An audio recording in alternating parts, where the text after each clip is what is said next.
Hello everyone.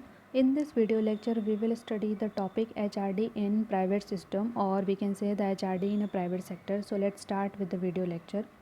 HRD in a private system, in a wake of globalization and liberalization and privatization on economic front, the organizations are expected to make objective assessment for existing status of an HRD system and processes in order to evolve need based pragmatic HRD agenda for the future.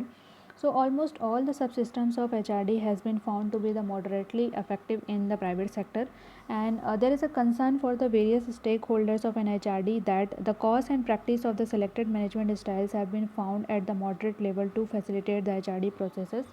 So the selected HRD system should concern for so here the HRD productivities also have been found to be confined only to the moderate level. So the HRD generally brings the changes in the behavior of employees involved in the following areas. That first one is that the recruitment and selection of employees, a section of employees for meeting the present and the future requirements of organization. Next is performance appraisal of an employees in order to understand their capabilities and improving them through the additional training. Next is offering the employees a performance counseling and performance interview from the superiors. Next is career planning and development program for the employees. Next is workers participation and formation of quality circle. Employees learning through the group dynamics and empowerment, learning through the job rotation and job enrichment, and the last one is development of employees through the managerial and the behavioral skills. Next is objectives of HRD in a private sector. So the prime objective of HRD in the private sector is to facilitate the organizational development for which the people comes the first. So the first and foremost objective is the equity. So recognizing every employee at par irrespective of the caste, creed, religion, language can create a very good environment in the organization. So HRD must ensure that the organization creates a culture and provides the equal opportunity to all the employees in the matters of the career planning, promotion, quality of work, life training and development. Next objective is employability.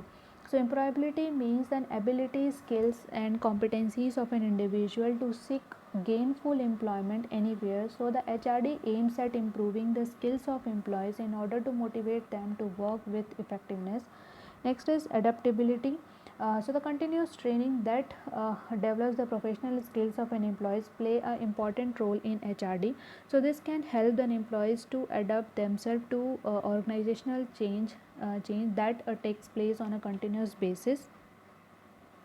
Next topic is that need of an HRD in private sectors. So human resource development is needed in the private sector because of these three purposes. First one is to achieve the goals. The people need competencies to perform the task. Higher degree and quality of performance of task requires the higher level of skills. So continuous development of competencies in people is essential for an organization to achieve its goal, and the competent and motivated employees are essential for organizational survival, growth and excellence. Next is to maintain a level of growth. So over a period of a time, an organization may achieve a saturation point in terms of its growth. So even to maintain such a saturation level of growth, employee competencies need to be sharpened or developed. Organization operate in environment that keeps on changing, requiring the employees to acquire the new competencies. Next purpose is to improve the effectiveness. So any organization which is interested in improving its services and its effectiveness in cost reduction in delays, increased customer satisfaction, improved quality and promptness of services, market image, needed to develop the competencies of its employees to perform the task needed to bring about such improvement. So this all three are the need for an HRD in the private sector. Next topic is focus of HRD in private sector. So HRD system is entirely designed keeping in view the contextual factor like the size, technology, skill level and support for a function. So it does focus on developing the human resources at various levels. So the main focus of the human resource development is that first one, Linkage of building the linkage with other functions. So human resource development system should be designed to strengthen the some other functions in the company. These functions are like corporate planning, budgeting, financing, marketing, production, and other similar functions. So this linkage are of the great significance. Second focus is on balancing specialization and diffusion of functions. Although the HRD includes specialized functions, line people should be involved in various aspects of an HRD, and action is the sole responsibility of the line people, and HRD should strengthen their roles accordingly. Next is balancing adaptation and changes in organizational culture. So HRD systems are designed to suit the organizational culture, yet the role of an HRD may be to modify that culture to increase the effectiveness of organization. There are two contrary views. First view in HRD should be designed to suit the culture, and the second view that HRD should be able to change the culture. Fourth one is focus on enabling capabilities. The main purpose of HRD is to assist the organization to enhance its enabling capabilities, and these capabilities include the development of human resource, development of organizational health, improvement of problem solving capabilities, development of diagnostic abilities, etc. Next is attention to contextual factors. So after considering the various contextual factors of the organization, the following issues are decided and settled, like what is to be included in the HRD system and how is to be subdivided, what designation will it be used, and similar issues its culture and tradition, size, technology, level of existing skills, available support for the function, availability of outside help, so on. So these are the main focus area of HRD in private sectors. Next topic is the components of HRD in private sector. So there are the main three components of HRD in private sector. First one is individual development.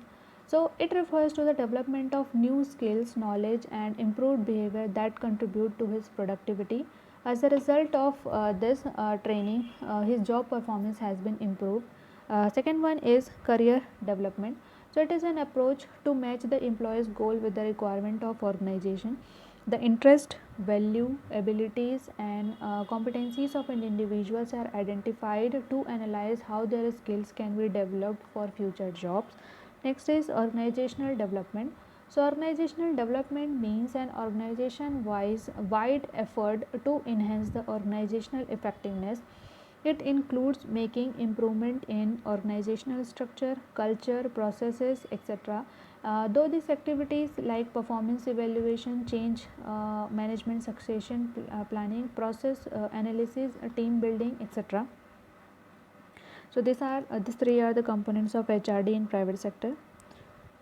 Next topic is role of HRD professional in private sector. There are the three main role of HRD professional in private sector, where they focus both on qualitative and quantitative aspect. First one is the description of entire process. Second one is identification of HRD elements and resources. Third one, analytical decomposition. The basic essence of functioning of HRD systems are developing a strong feedback and reinforcing mechanism, balance qualitative and quantitative objectives or decisions, balance requirement of internal and external expertise. Next one is systems to be introduced in a phased manner. Now the last topic is that responsibility of HRD manager. So the primary responsibility of HRD managers are that he will act as an internal change agent and consultant. He initiates the change and act as an expert and facilitator. He actively involved himself in the company's strategy formulation to keep the communication line open between the HRD functions and individuals and groups both within and outside of the organization, to identify and evolve the HRD strategies and to facilitate the development of various organizational teams and their working relationship with the other teams of an individual. Next is to diagnose the problems and determine the appropriate solution, particularly in the human resource areas. And the last one is to evaluate the impact of HRD intervention and to conduct the research in related to HRD. Thank you.